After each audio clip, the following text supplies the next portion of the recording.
తెలంగాణలో సంచలనం సృష్టించిన ఫోన్ ట్యాపింగ్ కేసులో A1 నిందితుడిగా ఉన్న స్పెషల్ ఇంటెలిజెన్స్ బ్రాంచ్ మాజీ చీఫ్ టి ప్రభాకర్ రావు హైదరాబాద్కు చేరుకున్నారు.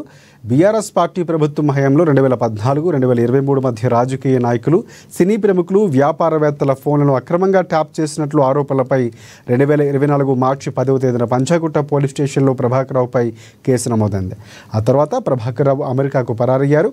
మే 29న సుప్రీంకోర్టు జారీ చేసిన ఆదేశాల మేరకు ప్రభాకర్ రావుకు వన్ టైం ట్రావెల్ పర్మిట్ జారీ చేస్తూ 3 రోజుల్లో భారత్కు తిరిగి రావాలని, విచారణకు హాజరు కావాలని పేర్కొంది. అలాగే విచారణ పూర్తయ్యే వరకు అరెస్టు చేయవద్దని తెలంగాణ పోలీసులకు సూచించింది హైకోర్టు. గతంలో ప్రభాకర్ రావు ముందస్తు బెయిల్ కోసం తెలంగాణ హైకోర్టును ఆశ్రయించగా ఆ పిటిషన్ను తిరస్కరణకు గురైంది. దీంతో సుప్రీంకోర్టును సంప్రదించారు. సుప్రీంకోర్టు సూచనల మేరకు ఆయన రాబోతున్నారు.